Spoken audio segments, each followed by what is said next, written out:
네, 오늘은 예수님께서 가르쳐 주신 이 주기도문 7번째 시간 우리 함께 공부해 보도록 하겠습니다. 7번째 시간은 이제 예수님께서 가르쳐 주신 이 주기도문 중에서 용서하고 용서받기 위하여라는 제목으로 이 시간 예수님께서 가르쳐 주신 이 주기도문을 통해서 우리가 기도를 배워보는 시간을 가지도록 하겠습니다. 먼저 우리 예수님께서 가르쳐 주신 주기도문에 있는 마태복음 6장 9절에서 13절까지 말씀 함께 보도록 하겠습니다. 그러므로 너희는 이렇게 기도하라. 하늘에 계신 우리 아버지여, 이름이 거룩히 여김을 받으시오며 나라가 임하시오며 뜻이 하늘에서 이루어진 것 같이 땅에서도 이루어지이다.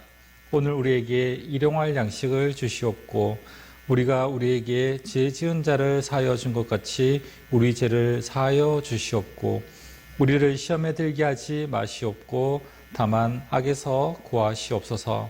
나라와 권세와 영광이 아버지께 영원히 있사옵나이다. 아멘. 오늘도 마태복음 6장 9절에서 13절까지 예수님께서 가르쳐 주신 이 주기도문을 통해서 우리가 과연 기도를 어떻게 해야 하는지에 대해서 기도에 대해서 배워보는 시간을 가지기를 원합니다.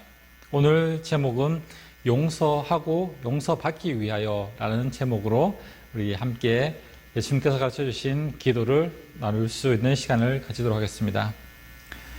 어느 도시에 이 경쟁 관계에 있는 두 가게가 있었습니다. 이 두 장사꾼은 서로 어떻게 하면 상대방의 가게를 망하게 할까 궁리하던 이런 서로 경쟁 관계에 있는 두 가게의 장사꾼이 있었습니다.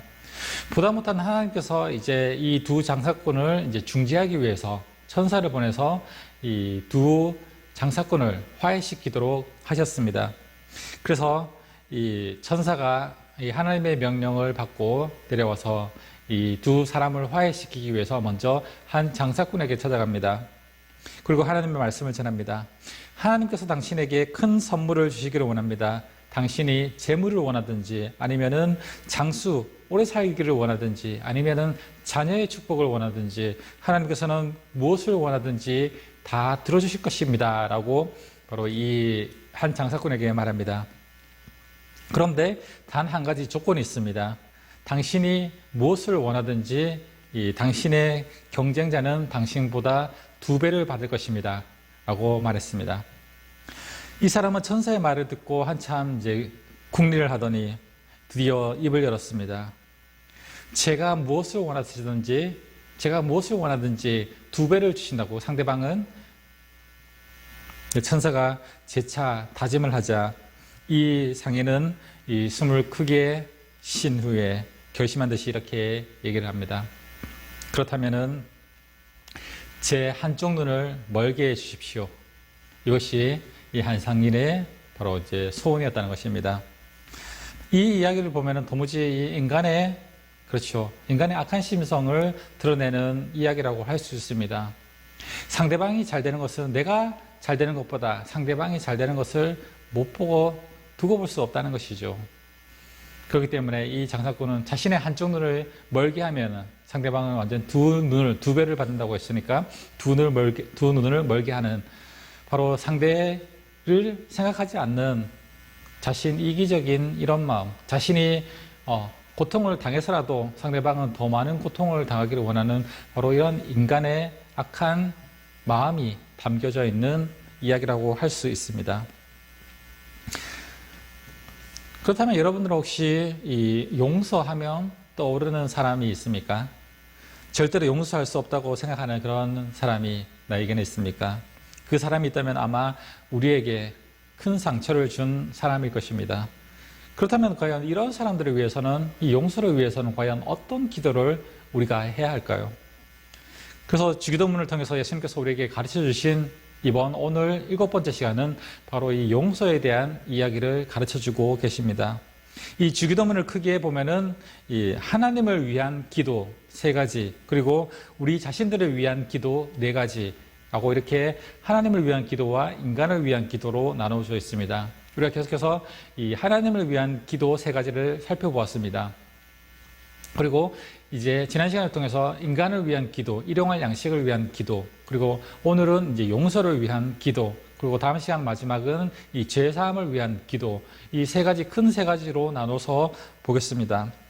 우리 자신들을 위해서 기도할 제목은 바로 이제 일용할 양식과 죄사함의 문제, 그리고 시험과 악에서 건져달라고 기도하는 이 기도로 나눌 수 있다는 것이죠. 그래서 우리를 위한 이 세 가지 기도 제목을 보면은 이 일용할 양식을 위한 기도는 어떤 기도입니까? 바로 우리 육신을 위한 기도라고 했습니다. 그렇다면 이 죄사함을 위한 기도는 어떤 기도입니까? 바로 우리의 영혼을 위한 기도죠. 그리고 시험과 악에서 건져달라고 하는 것은 바로 우리의 삶을 위한 기도라는 것입니다. 그래서 지난 시간에 살펴봤던 이 일용할 양식을 위한 기도는 바로 우리 삶에 있는 모든 문제들, 우리 삶에 필요한 모든 것들을 하나님께서 채워달라는 바로 이 우리의 육신을 위한 기도였다는 것이죠. 오늘 우리가 살펴볼 이 기도는 바로 이 죄사함의 기도는 바로 우리의 영혼을 위한 기도라는 것입니다. 우리의 영혼에 이 하나님을 위한 이 바라봄, 우리의 영혼이 날마다 하나님을 바라보기 위한 이 기도, 바로 우리의 영혼을 위해서는 이 죄사함이 있어야만 우리가 온전히 하나님을 바라볼 수 있기 때문에 이 죄사함을 위한 기도를 예수님께서는 계속해서 이 주기도문을 통해서 우리에게 가르쳐주고 계신 것입니다. 우리가 지난 시간에 살펴본 이 일용할 양식을 위한 기도는 바로 이제 일용할 양식을 구하기 힘든 이들에게 하나님께서 이스라엘 백성들에게 내려주셨던 이 만나처럼 이 이스라엘 백성들이 40년 동안 광야에서 일용할 양식인 이 만나를 이 하루도 빠짐없이 먹고 하나님의 그 은혜 안에서 이 일용할 양식을 먹었던 것처럼 바로 우리에게도 이런 일용할 양식을 내려주셔서 우리가 광야길, 이 인생의 광야길에서 하나님의 없이는 살 수 없습니다. 하나님께서 이스라엘 백성들에게 만나를 주셔야만 그들이 살 수 있었던 것처럼 우리가 하나님의 이 일용할 양식인 만나가 우리의 삶에 날마다 채워달라고 우리의 육신을 위한 기도로 일용할 양식을 위한 기도를 드렸습니다. 또한 이 경제적으로 궁핍하거나 이 경제적으로 가난한 이들에게 바로 이런 일용할 양식이 필요한 이들에게 함께 우리가 일용할 양식을 우리에게 바로 우리가 함께 감당하겠다는 의미로 바로 이 일용할 양식에 대한 기도를 살펴보았습니다. 반면에 일용할 양식을 충분히 가지고 있음에도 불구하고 지나친 욕심과 이 미래에 대한 염려 때문에 이 필요 이상으로 쌓으려고 하던 이런 사람들이 있죠. 이 부자와 거지 나사로처럼 바로 마치 하나님보다 이제 이 자신의 이 육신적인 것을 채우기 위해서 그것을 더 의지하는 사람들을 향해서 하나님만을 더욱 의지하라는 이 의미로 바로 일용할 양식에 대한 기도도 가르쳐주고 계신 것입니다. 바로 우리의 삶을 위해서 이런 세상적인 물질과 이 앞날의 준비를 해야 하겠지만 그것을 다 우리가 채웠다고 생각하는 순간 우리는 하나님과 멀어지기 쉽다는 것이죠.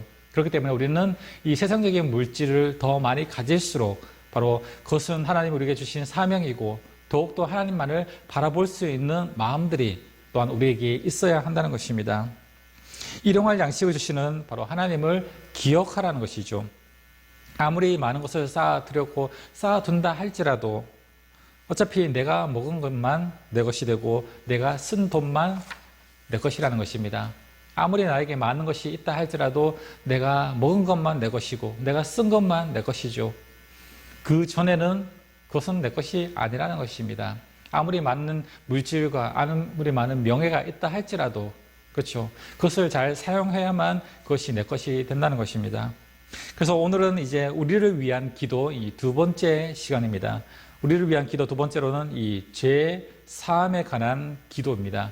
예수님께서 우리의 이 영혼을 위해서 죄 사함의 기도를 우리에게 이어서 가르쳐주고 계십니다.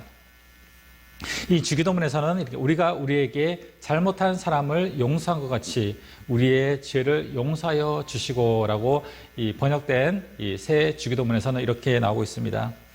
우리가 하나님과의 관계에서 제일 중요하면서 어려운 문제가 바로 이것이죠. 우리는 죄로 인해서 하나님과의 관계가 멀어질 수밖에 없다는 것입니다. 하나님 앞에 나갈 때 절대적으로 이 신경 써야 할 부분이 바로 이 죄의 문제라는 것이죠. 그런데 우리는 이 죄라는 것을 알면서도 이 육신의 연약함 때문에 이 죄의 호기심에 빠져서 이 죄에게 넘어지는 일들이 우리의 삶 가운데 많이 일어나고 있습니다. 그러면 우리가 죄 가운데 빠졌을 때 나타나는 현상이 무엇입니까? 바로 하나님과 멀어진다는 것입니다. 스스로 이 죄를 통해서 하나님에게 우리의 마음을 닫아버리고 하나님이 주시는 이 은혜의 통로들을 막아버린다는 것입니다. 이 아담과 하와처럼 이 죄를 짓기 전에는 하나님과의 관계가 좋았습니다. 서로 소통하고 대화도 하면서 이런 관계가 좋은 관계였지만 이 죄를 지은 이후 어떻게 됩니까? 하나님과의 관계가 무너지게 된다는 것입니다. 바로 우리 인간도 마찬가지입니다. 우리가 하나님과의 관계가 바로 올바른 관계로, 그리고 우리가 하나님 아버지와의 이 영적인 관계, 대화가 잘 되게 하기 위해서는 바로 이 죄의 문제를 해결해야 된다는 것입니다. 그렇기 때문에 우리가 기도하기에 앞서서 가장 먼저 하는 것이 무엇입니까? 바로 이 기도에 앞서서 죄 사함의 기도를 먼저 하고 바로 우리의 기도를 하라는 것이죠. 이 죄 사함의 문제가 해결되어야만 하나님과 우리의 관계가 바로 소통될 수 있다는 것입니다.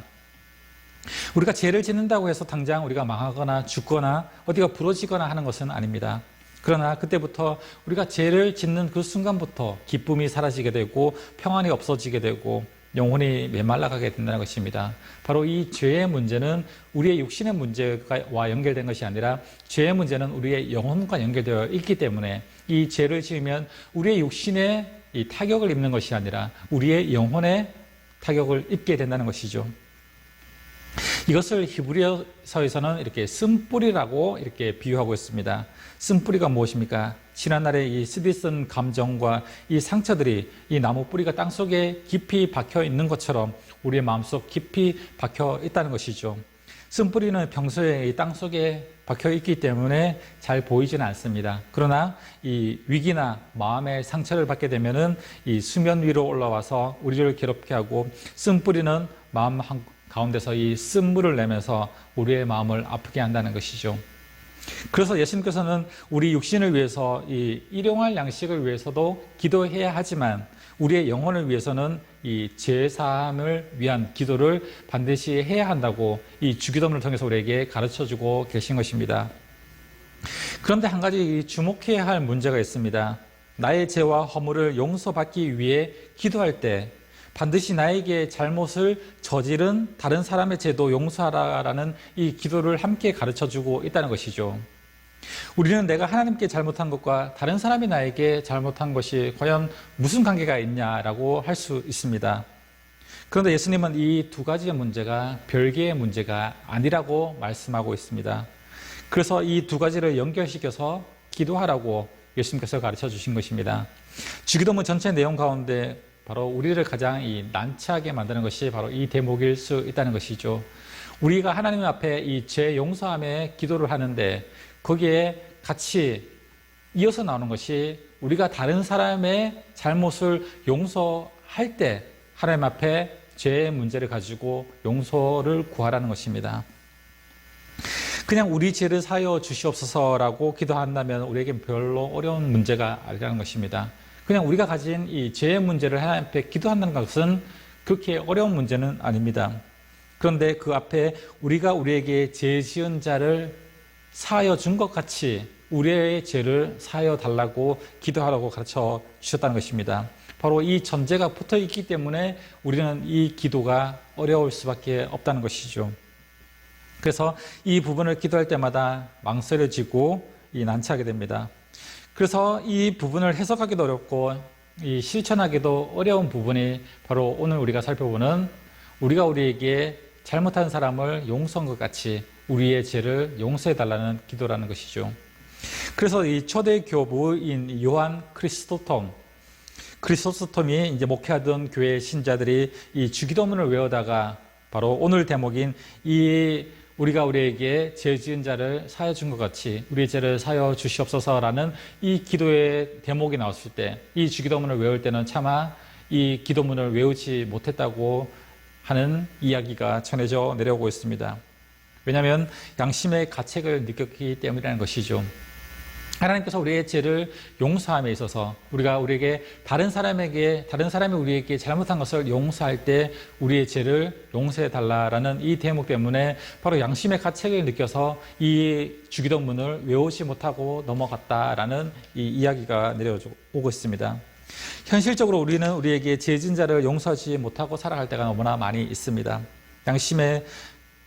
양심으로, 앙심으로 마음에 그 사람의 죄를 품어서 용서하지 못하기도 하고 미워하고 부정적인 말을 통해서 또한 그 사람에 대해서 그 사람이 또한 잘못되도록 또한 그 사람이 망하도록 나에게 잘못한 사람이 잘되지 못하도록 그런 저주의 마음들을 가지기도 합니다. 만약에 우리가 우리에게 죄 지은 자를 사하여 준 것 같이라는 전제가 바로 우리의 죄를 용서받는 데 필요한 조건이 된다면 우리는 우리의 죄를 정말 용서받았는지에 대한 확신을 갖지 못하게 됩니다. 왜냐하면 우리는 용서하지 못하는 사람들이 너무나 많기 때문이라는 것이죠. 바로 오늘 이 대목에서 가장 우리가 난처한 대목이 아닐 수 없다는 것입니다. 우리가 우리에게 죄 지은 자를 용서해 준 것 같이 우리의 죄를 용서해 달라는 이 기도의 제목, 과연 이 기도의 제목대로 기도를 하게 된다면 우리가 하나님께 용서를 받을 수 있을까요? 우리는 아직 우리에게 잘못한 사람을 용서할 마음들이 우리의 마음속에 없기 때문에 모든 사람을 다 용서했다고 생각할 수 없다는 것이죠. 그런데 그런 마음으로 하나님께 우리의 잘못을, 우리의 죄를 용서해달라고 기도할 수 있냐라는 것입니다. 바로 이런 전제 조건이 붙는다면 과연 우리의 죄도, 우리의 잘못도 하나님께 용서받았는지에 대한 의문을 품게 될 수 있다는 것입니다. 바로 이 부분은 우리가 대충 얼버무리고 넘어갈 수 있는 대목이 아니라는 것입니다. 예수님께서는 기도문을 가르쳐 주시고 난 후에 혹시라도 우리가 이 기도 제목이, 이 기도문을 그냥 얼버무리고 넘어갈까봐 예수님께서는 부가적인 설명을 또한 이어서 말씀하고 있다는 것이죠. 우리가 주기도문을 보면은 마태복음 6장 9절에서 13절까지 말씀인데 우리가 이 13절까지만 예수님께서 가르쳐 주신 말씀이라고 생각하는데 이어서 나오는 14절과 15절에 보면은 예수님께서 이 주기도문을 가르쳐 주시고 부가적으로 이렇게 덧붙여 주시고 계십니다. 마태복음 6장 14절에서 15절 말씀입니다. 너희가 사람의 잘못을 용서하면 너희 하늘 아버지께서도 너희 잘못을 용서하려니와 너희가 사람의 잘못을 용서하지 아니하면 너희 아버지께서도 너희 잘못을 용서하지 아니하시리라. 바로 예수님께서는 바로 이 제3의 문제에 대해서 너희가 다른 사람의 죄를 용서하지 않으면 하나님께서도 너희 죄를 용서해 주지 않겠다라고 바로 이렇게 못 박아서 얘기해 주셨다는 것이죠. 주기도문을 가르쳐 주신 후에 바로 이어서 나오는 말씀이 바로 이 말씀이라는 것입니다. 예수님께서는 바로 이렇게 부연 설명을 덧붙여서 용서에 대해서 이야기하고 계신 것입니다. 그래서 이 기도는 반대로 이렇게 말할 수 있다는 것입니다. 하나님, 제가 다른 사람을 용서했으니까 하나님 저의 죄도 용서해 주십시오. 또는 이렇게 말할 수 있습니다. 하나님, 저는 다른 사람이 나에게 잘못한 것을 용서할 마음이 없습니다. 그러니 나의 죄도 용서하지 말아 주십시오 라고 할 수 있다는 것이죠. 그런데 이런 논리가 이제 비약되면 하나님께서 우리를 용서해 주시는 바로 이 전제 조건이 마치 바로 우리의 공로나 행위를 보시고 조건부로 용서해 주는 것처럼 보여질 수도 있습니다. 그러나 그것은 아닙니다. 이 성경 전체의 의미를 본다면 하나님께서 우리를 용서해 주실 때 아무런 조건이 없습니다. 그렇죠. 우리가 다른 사람의 잘못을 용서하지 않는다 할지라도 하나님께서는 우리가 하나님께 죄에 대해서 고백할 때 우리의 죄를 용서해 주시는 분이십니다. 그런데 예수님께서는 왜 이 주기도문을 통해서 우리에게 잘못한 사람을 용서해 준 것 같이 우리의 죄를 용서해 달라고 우리에게 이 주기도문을 통해서 우리에게 기도를 가르쳐 주고 계신 것일까요? 그것은 바로 이 용서받은 자답게 살라는 의미라는 것입니다. 물론 우리의 죄를 용서받기 위해서는 그렇죠. 아무런 전제 조건 없는 하나님께서 그저 주신 용서, 하나님께서는 우리의 어떤 조건부로 우리를 용서해 주시는 것이 아니라 하나님은 그저 너그러운 마음으로 우리가 어떤 잘못을 했든지 우리가 다른 사람의 잘못을 용서하지 못했든지 어떠한 상황 가운데 있다 할지라도 우리가 하나님께 죄의 용서를 구한다면 하나님은 용서해 주시는 분이십니다. 그런데 예수님께서 이 기도를 가르쳐 주신 이유는 바로 용서받은 자답게 그렇게 살면서 하나님께 기도하라는 것입니다. 이것을 잘 설명해 주는 예수님의 비유가 있죠. 우리가 잘 알고 있는 이 100데나리온 빚진 자와 1만 달란트 빚진 자의 이 비유를 보면은 알 수 있습니다. 한 데나리온은 바로 이제 노동자의 이 하루의 일값, 하루 일꾼, 하루 품삯입니다. 그렇죠? 그러면 100데나리온은 이 100일의 품삯이라고 할 수 있습니다. 100일은 약 3달 조금 넘는 시간이죠. 그러니까 여기에 비해서 이제 한 달란트는 바로 이제 6천 데나리온입니다. 이 달란트는 이 1달란트는 바로 이제 이 노동자가 약 20년간의 월급이라고 할 수 있다는 것이죠. 네. 일당이 약 10만 원이라고 계산을 한다면은 이 1달란트는 약 6억 정도가 됩니다. 그래서 100데나리온도 그렇게 한 3달 정도의 월급이니까 적은 돈은 아닙니다. 그런데 1만 달란트는 이 100데나리온에 비해서는 엄청나게 큰 돈이죠. 1달란트가 이 한 노동자의 20년의 이 품삯이라고 할 수 있습니다. 약 6억이죠.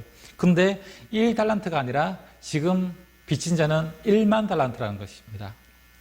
1달란트가 아니라 10,000달란트라는 것이죠. 1만 달란트. 1만 달란트는 바로 이 노동자의 이 임금으로 계산한다면 약 20만 년, 월급으로 계산하면 약 20만 년의 월급을 모아야만 구할 수 있는 돈이 바로 이제 1만 달란트라는 것입니다. 그래서 우리나라 돈으로 이제 환산을 한다면 약 60조가 된다는 것이죠. 만 달란트가 1달란트가 약 6억이 되니까 1만 달란트는 약 60조가 된다는 것입니다. 이 60조라는 말은 지금 우리의 생각으로 상상할 수도 없는 돈이라는 것입니다. 1만 달란트가 어느 정도인가를 보면은 예수님 당시에 이제 로마 식민지로 있었던 이 이스라엘 유대 나라 전체가 이 국가적으로 이제 로마 항실에 바치는 1년 세금이 약 이제 800달란트라고 할 수 있다는 것입니다. 이 유대 나라 전체가 이 로마에 바치는 1년 세금이 800달란트인데 바로 지금 이 1만 달란트 빚진 자는 이 상상할 수도 없는 큰 금액이라는 것입니다. 그렇죠. 실제로 이 사람은 1만 달란트를 가진 돈도 없지만은, 갚을 능력도 없지만은, 아무것도 이 1만 달란트를 가질 수 있는 실력도 없고 아무것도 없었다고 고백하고 있다는 것입니다. 그래서 채권자인 임금은 그 몸과 아내와 자식의 모든 소유를 다 팔아서 바로 이 1만 달란트를 갚으라고 말합니다. 이 갚을 것이 없으면 신체 포기약서를 써서라도 바로 이 1만 달란트를 갚으라는 것입니다. 이 60조라는 이 큰 금액을 갚을 수는 없지만은 이 사람의 영혼을 팔아서라도 이 1만 달란트는 갚을 수가 없다는 것이죠. 그만큼 엄청나게 큰 금액입니다. 그런데 어떻게 합니까? 이 사람은 자신이 다 갚겠다고 이 임금에게 말합니다. 이 임금은 어처구니가 없습니다. 갚을 수 있는 능력도 없을 뿐더러 바로 이렇게 갚겠다고 호소하는 이 사람을 이 임금은 이제 불쌍한 마음이 들었다는 것이죠. 그래서 이 임금은 바로 1만 달란트 빚진 자에게 탕감해 주었습니다. 너무나 불쌍해서 도저히 갚을 수가 없으니까 그냥 탕감해 주었다는 것입니다. 그렇죠. 이런 일이 있은 후에 어떤 사건이 이어집니까? 바로 이 임금에게 1만 달란트를 탕감받은 이 사람이 이제 돌아가면서 자기에게 100데나리온 빚진 자를 만나게 됩니다. 이 100데나리온은 바로 이제 한 3달 정도의 월급이니까, 우리나라 돈으로 환산을 하면 한 600만 원 정도 되는 돈입니다. 적은 돈도 아니지, 적은 돈은 아닙니다. 그런데 이 1만 달란트 60조에 비하면은 그렇게 많은 돈은 아니죠. 그런데 1만 달란트 빚진 자가 이제 임금에게 자신의 빚은 탕감받고 돌아가면서 자신에게 빚진 이 100데나리온 빚진 자를 만나게 됩니다. 그런데 어떻게 합니까? 그 사람에게 돈을 갚으라고 합니다. 안 갚으면은 감옥에 넣겠다고 말합니다. 이 사람도 마찬가지죠. 이 친구도 자신이 임금 앞에서 1만 달란트 빚진 자가 임금 앞에서 호소했던 것처럼 이 100데나리온 빚진 자도 이 자에게 바로 호소합니다. 갚을 돈이 없습니다. 이렇게 말합니다. 그런데 바로 이 사람은 어떻게 합니까? 그렇죠. 갚을 때까지 내가 당신을 감옥에 넣든지 갚을 때까지 당신이 신체 포기각서를 쓰든지 해서 갚으라고 똑같이 말한다는 것이죠. 근데 문제는 지금부터입니다. 그 동료들이 이것을 보고 딱하게 여기게 되었다는 것이죠. 그래서 대신 임금에게 이 사실을 알립니다. 임금은 너무 괘씸했습니다. 그래서 1만 달란트 빚진 자를 다시금 불러들입니다. 악한 종아, 내일과 빌기에 내가 내 빚을 전부 탕감해 주었거늘 내가 너를 불쌍히 여김과 같이 너도 내 동료를 불쌍히 여김이 마땅하지 아니하냐라고 이 자에게 말합니다. 그리고는 또한 1만 달란트 빚진 자에게 그 빚을 다 갚도록 옥에 가두었다고 예수님의 비유를 통해서 이렇게 비유로 말씀해 주셨습니다. 이 이야기에 대한 예수님의 결론은 이것입니다. 마태복음 18장 35절에 보면은 너희가 각각 마음으로부터 형제를 용서하지 아니하면 나의 하늘 아버지께서도 너희에게 이와 같이 하시리라 라고 말씀하고 있습니다. 그 다음 우리는 용서받은 것이 더 많습니까? 아니면 용서해 준 것이 더 많습니까? 우리의 친구, 가족, 이웃들이 우리에게 잘못한 것이 더 많습니까? 아니면 우리가 하나님 앞에 죄 짓고 잘못한 것이 더 많습니까? 이것은 도저히 서로 비교하거나 계산할 수 없는 것입니다. 그래서 우리의 죄를 사해달라는 기도 앞에 전제로 붙은 우리가 우리에게 죄 지은 자를 사하여 준 것 같이 라는 것은 이 조건부가 아니라 이 당위성으로 설명할 수 있다는 것이죠. 갚을 수 없는 빚을 탕감받은 자처럼 바로 우리들도 이 1만 달란트 빚진 자이자처럼 도저히 갚을 수 없는 빚을 하나님께서는 우리에게 그저 아무런 조건 없이 탕감해 주셨다는 것입니다. 그런데 우리는 우리에게 조금 잘못한 우리의 이웃과 우리의 형제, 우리의 가족들, 아니면 우리 주변 사람들, 그 사람들에게 과연 용서하지 못할 잘못들이 과연 무엇인가라는 것이죠. 이 1만 달란트 빚진 자처럼 우리는 도저히 갚을 수 없는 죄를 하나님 앞에 그저 탕감받았는데 우리는 우리에게 조금 잘못하는 사람을 용서하지 못하고 그 사람을 미워하면서 살아가는 그 마음은 바로 이 1만 달란트 빚진 자의 마음이라는 것입니다. 그렇기 때문에 우리가 우리의 죄를, 우리 이웃의 죄를, 우리가 만나는 사람들의, 우리가 잘못한 사람들에게, 우리가 잘못한 사람들, 나에게 잘못한 사람의 죄를 내가 용서하지 못한다면 하나님께서 또 우리의 죄를 용서하지 않으신다는 그런 의미라는 것이죠. 그런 마음으로 우리는 용서의 마음으로 살아가라고 할 수 있다는 것입니다. 우리는 근데 어떡합니까? 계산을 하죠. 그래서 우리는 조건부로 용서하기도 하고 또한 용서를 안 해주기도 합니다. 마음이 내키면 용서를 하고 마음이 불편하면 용서를 안 해주기도 한다는 것입니다. 그런데 예수님께서는 이 주기도문을 통해서 너희는 너희에게 잘못한 사람을, 모든 사람들을 용서해주는 마음으로 살아가라 라고 말씀해 주고 있습니다. 용서는 쉽지 않습니다. 용서가 어려운 이유가 무엇입니까? 바로 내가 피해를 입은 것이 있기 때문에 용서가 어렵습니다. 구약 성경에서는 어떻게 말합니까? 바로 이는 이로, 눈은 눈으로 바로 이 똑같이 갚아주라는 말씀을 하고 있지만 신약에 와서 예수님께서는 이 용서의 의미를 그저 용서하라라고, 조건 없이 용서하라라고 바로 이 주기도문을 통해서 우리에게 가르쳐주고 계신 것입니다. 용서가 어려운 또 다른 이유는 이 한 번 용서하고 끝나면은 그것이 끝이 아니라는 것입니다. 용서는 계속 반복해서 용서할 필요성이 있다는 것입니다. 특히 가족이나 우리가 매우 가까운 사이에 있는 사람들이 나에게 잘못했을 때 이 눈 딱 한 번 감고 용서해 줄 수는 있습니다. 그런데 그 사람들이 나에게 계속해서 잘못을 저지르면은 이 사람을 용서해 줄 마음이 생기지 않는다는 것입니다.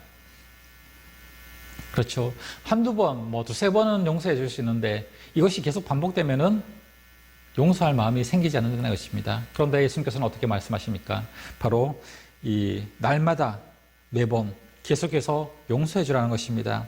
7번을 70번씩이라도 계속해서 용서해 주라는 것입니다. 물론 이 숫자의 의미가 아니라 이 끝이 없이 계속해서 죽을 때까지 용서해 주라는 의미로 사용되어지고 있기 때문에 우리는 바로 우리에게 잘못한 사람을 용서하는 마음으로 살아가라는 것입니다. 바로 이 용서는 쉽지 않은 것이기 때문에 용서가 쉽게 우리는 할 수 없다는 것이죠. 바로 예수님께서 십자가를 지시는 그 심정이 아니면 우리도 이 용서의 마음이 쉽게 생기지는 않는다는 것입니다. 어떤 사람이 이러한 용서를 실천하면서 고백했던 글이 있습니다. 날마다 눈을 뜰 때마다 인간의 용서가 부스러지기 쉬운 것을 늘 실감한다. 내가 용서를 자연스럽게 실천하기 위해서는 하나님과 밀접한 관계, 하나님과 이 밀접하게 동행할 때만 가능하다는 것을 나는 깨달았다라는 이 고백이 있습니다. 우리는 우리의 힘과 우리의 생각으로는 용서할 수 있는 마음들이 생기지 않습니다. 하지만 우리 속에 성령님이 계시고 하나님과 동행할 때 우리는 바로 이 용서의 마음이 생기게 된다는 것입니다.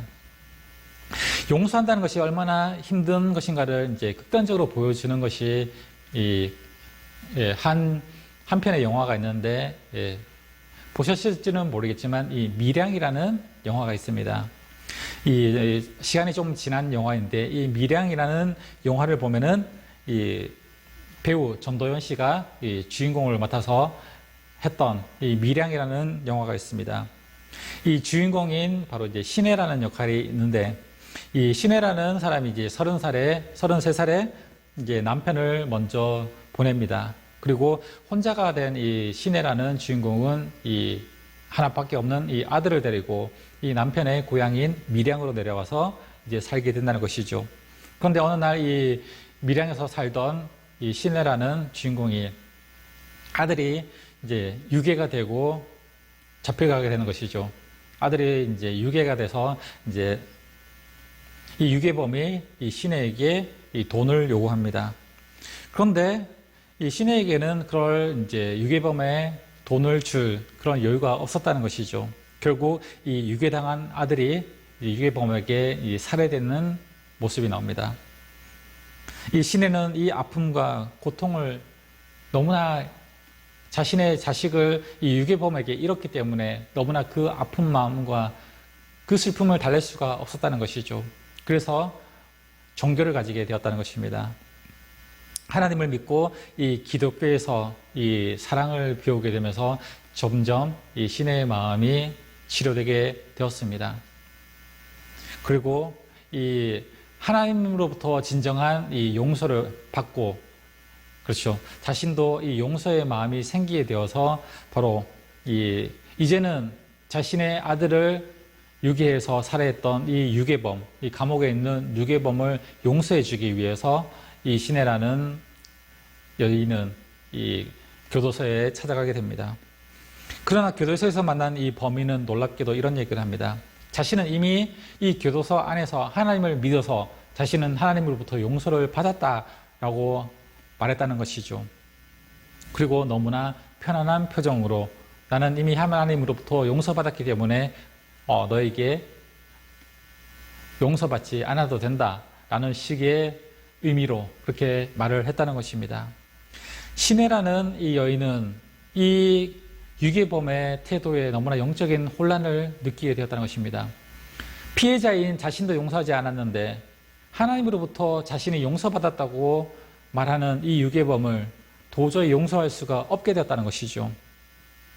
당사자가 용서를 하지 않았는데 하나님으로부터 용서받았다는 그 말을 들은 이 신혜는 이제 하나님께 이제 신과의 전쟁 선포를 하게 됩니다. 그리고 신실한 이 장로를 유혹해서 바로 이제 자신을 덮치게 하면서 하늘을 노려보면서 지금 보고 있냐라고 하나님께 이 정면으로 도전을 합니다. 그리고 부흥의 이 기도 시간에 이 반주 음악에 거짓말이야라는 이 대중음악, 이 음악을 이 개사해서 틀어놓고 이 노래를 부르고 또한 하나님을 노려보는 이런 장면들도 나옵니다. 만약에 살인자가 진짜 용서가 무엇인지를 알았다면 이 신혜가 자신을 찾아왔을 때 진정으로 무릎을 꿇고 회개하며 용서를 구했어야 합니다. 자신이 하나님을 믿고 하나님께 용서를 받았다 할지라도 자신이 잘못한 사람, 그 사람 앞에 진정으로 용서하는 마음으로 회개를 해야 한다는 것이죠. 진짜 용서함을 받은 자신의 죄가 이런 엄청나고 크고 이런 것들이 과연 어떤 것인가를 알았다라면 이 교도소에 있던 이 범인은 이 시인에게 이렇게 말할 수 없었다는 것입니다. 그렇죠. 바로 우리들의 모습도 이렇게 해야 한다는 것입니다. 하나님께서는 우리를 이미 용서하셨습니다. 그렇다면 어떤 의미에서 하나님 앞에 또다시 우리가 용서해달라고 울부짖고 부르짖을 필요는 없습니다. 그러면 어떤 죄를 지어도 그냥 이렇게 끝나는 것일까요? 아니라는 것입니다. 내가 잘못하여 상처를 주고 아프게 한 사람들에게는 진심으로 회개를 해야 합니다. 지금까지 준 상처를 생각하면서 앞으로 남은 생애를 두고두고 그 상처를 감싸고 보상하면서 살아야 합니다. 이것이 없는 용서는 용서를 위해서 십자가에서 피 흘려 돌아가신 이 예수님의 이 죽음을 헛되게 하는 것이라는 것입니다. 바로 우리가 이 용서의 마음을 가진다는 것은 하나님으로부터 용서받았다는 곳에서 끝나는 것이 아니라 우리가 우리에게, 우리가 우리 이웃에게 잘못한 것이 있다면 하나님으로부터 용서를 받아야 하겠지만 먼저 그 이웃을 위해서 진심으로 회개하고 용서를 구해야 한다는 것이죠. 오늘 우리가 배운 이 기도에는 우리 죄를 사하여 달라는 기도와 바로 우리에게 죄 지은 자를 용서해 달라는 기도가 바로 연결된 기도입니다. 죄에서 용서함을 받고 죄의 속박에서 자유함을 우리는 누려야 합니다. 그리고 우리에게 용서받아야 할 사람들을 용서해 주어야 합니다. 우리에게 용서하지 못할 많은 이유들이 있죠. 왜냐하면 우리가 이 받은 상처들이 있기 때문에 내가 당한 것이 있고 짓밟힌 나의 자존심이 있기 때문에 용서하지 못하는 마음들이 생기는 것입니다. 하물며 잘못을 뉘우치고 용서를 구하기는커녕 더 뻔뻔스럽게 악하게 굴면서 더 악랄하게 군다면 용서할 마음들이 더 생기지 않는다는 것입니다. 이 밀양의 영화처럼 그렇죠. 자신은 하나님 앞에 용서를 받았다고 자신이 잘못한 사람에게 용서를 구하지 않는 이 모습은 바로 용서할 마음이 생기지 않게 된다는 것입니다. 그러나 우리가 조심해야 할 것은 상대방을 용서하고 싶지 않은 생각이 자리 잡고 있어서 우리가 애초에 용서할 마음 자체가 없지는 않는가라는 것이죠. 우리는 아직도 이중적인 잣대를 가지고 살아갑니다. 우리 자신이 잘못할 때는 하나님 앞에 용서하고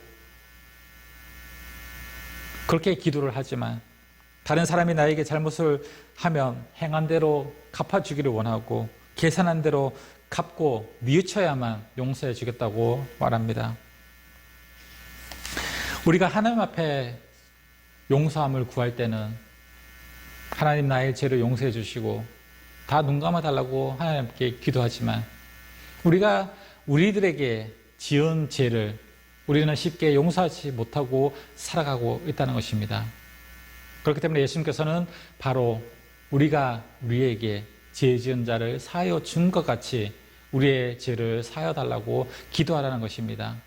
조건부의 기도가 아니라 바로 그런 용서의 마음, 우리도 우리에게 잘못한 사람들을 나에게 잘못한 사람들을 용서해 주는 마음으로 1만 달란트 빚진 자가 갚을 수 없는 그 빚을 탕감받은 이런 은혜를 받은 자처럼 도저히 우리의 죄는 용서받을 수가 없습니다. 우리의 죄는 씻을 수도 없습니다.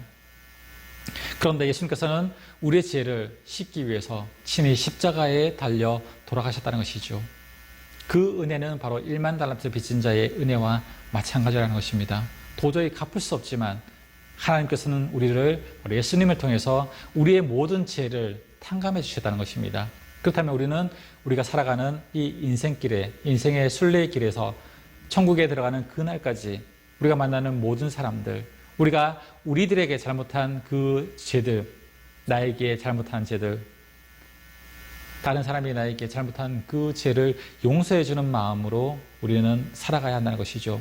그 마음으로 하나님께 우리의 죄를 용서받기 위해서 기도할 때 하나님은 우리의 죄를 용서해 주시겠다고 말씀해 주시는 것입니다. 우리 하나님께서 우리에게 베풀어 주신 용서는 무조건적인 용서입니다. 조건이 없습니다. 일방적인 용서라는 것입니다. 우리가 어떤 착한 일을 해야만 우리의 죄를 용서해 주시는 것이 아니라 우리가 많은 헌금을 드려야만 우리의 죄를 용서해 주시는 것이 아니라 우리가 신앙생활을 잘 해야만 어떤 조건부로 우리를 용서해 주시는 것이 아니라 하나님은 우리가 죄사함을 위한 기도를 할 때 아무 조건 없이 우리를 용서해 주셨습니다. 그렇죠. 그렇다면 우리는 우리에게 죄 지은 자를, 잘못한 사람을 이 조건부를 가지고, 조건을 가지고 용서해 주는 마음들이 우리에게 있다면 그것은 주기도문의 정신이 아니라는 것입니다. 용서와 화해는 전혀 다릅니다. 화해는 서로의 잘못을 계산하고 해결한 후에 서로 합의가 되어야만 화해할 수 있습니다. 그러나 용서는 상대방의 태도와 상관없이 내가 자발적으로 용서해 줄 수 있다는 것이죠. 상대방이 나에게 잘못을 했는데 뻔뻔하게 그렇게 군다 할지라도 상대방의 이 태도와는 상관없이 내가 용서해 줄 수 있다는 것이죠. 바로 이런 마음으로 바로 우리는 이 용서를 위한 기도를 해야 한다고 예수님께서 말씀해 주고 계십니다. 그렇기 때문에 저와 여러분들은 우리의 삶을 살아갈 때 우리를 사랑해서 우리를 위해서 모든 것을 내어주신 바로 이 십자가의 은혜, 예수님의 이 은혜를 생각하면서 그 감사의 은혜를 생각하면서 우리에게 잘못한 이들을 용서하는 마음으로 바로 이 우리의 기도를 했으면 좋겠습니다. 그 마음으로 기도할 때 바로 하나님께서는 또 다른 우리의 모든 죄들도 다 용서해 주실 것입니다. 그 마음을 가져야만 우리는 바로 이 기도의 응답을 받을 수 있게 되어진다는 것입니다. 예수님께서 가르쳐 주신 이 완벽한 기도, 주기도문, 우리에게 가르쳐 주신 이유가 무엇입니까? 이 주기도문의 정신을 가지고 이 주기도문의 마음으로 기도하게 된다면 하나님께 완벽하게 100% 응답받는 기도가 된다고 예수님께서는 분명히 이 주기도문을 통해서 우리에게 기도의 모범을 가르쳐 주셨다는 것입니다. 그렇다면 우리는 이 주기도문에 나오는 이런 정신들을 우리는 기억하면서 기도를 해야 한다는 것이죠. 우리가 주기도문을 외울 때 그저 주문 외우듯이 외우는 것이 아니라 이 한 구절 한 구절 속에 담겨진 예수님께서 우리에게 원하시는 마음들이 있습니다. 그래서 우리가 주기도문을 통해서 이렇게 공부하는 이유는 이 주기도문의 정신을 우리가 생각하면서 기도하라는 것입니다. 그럴 때 우리의 기도도 응답받는 능력의 기도가 된다는 것이죠. 바로 우리의 기도, 예수님께서 가르쳐 주신 오늘 이제 7번째 시간, 인간을 위한 2번째 기도, 용서하고 용서받기 위한 삶을 살기 위해서 예수님께서 가르쳐 주신 기도, 우리가 우리에게 잘못한 사람을 용서하여 준 것 같이 우리 죄를 용서하여 주시고, 이 한 구절 속에 담겨진 의미를 생각하면서 바로 우리는 용서하는 마음으로 하나님께 기도할 때 저 여러분들의 기도는 응답되는 기도, 하나님께서 들으시는 기도가 될 줄로 믿습니다. 이번 한 주간도 그렇게 우리의 기도가 능력 있는 기도로 변할 줄로 믿고 바로 이 마음으로 이 주기도문의 정신으로 우리의 모든 기도도 하나님께 드려지는 우리의 기도의 모습이 되기를 원합니다. 오늘 이 주기도문 7번째 시간, 용서에 대한 우리의 영혼을 위한 기도, 용서에 대한 기도 우리가 함께 살펴보았습니다. 오늘 주기도문 예수님께서 가르쳐 주신 7번째 시간 함께 우리가 배워봤는데 이 모습으로 살아가기를 우리가 원하며 우리 남은 모든 인생도 바로 이런 마음으로 살아드리기를 축복하며 오늘 주기도문 강의는 여기서 마치도록 하겠습니다. 함께 해주셔서 감사하고 다음 시간, 마지막 시간으로 함께 뵙도록 하겠습니다. 수고하셨습니다.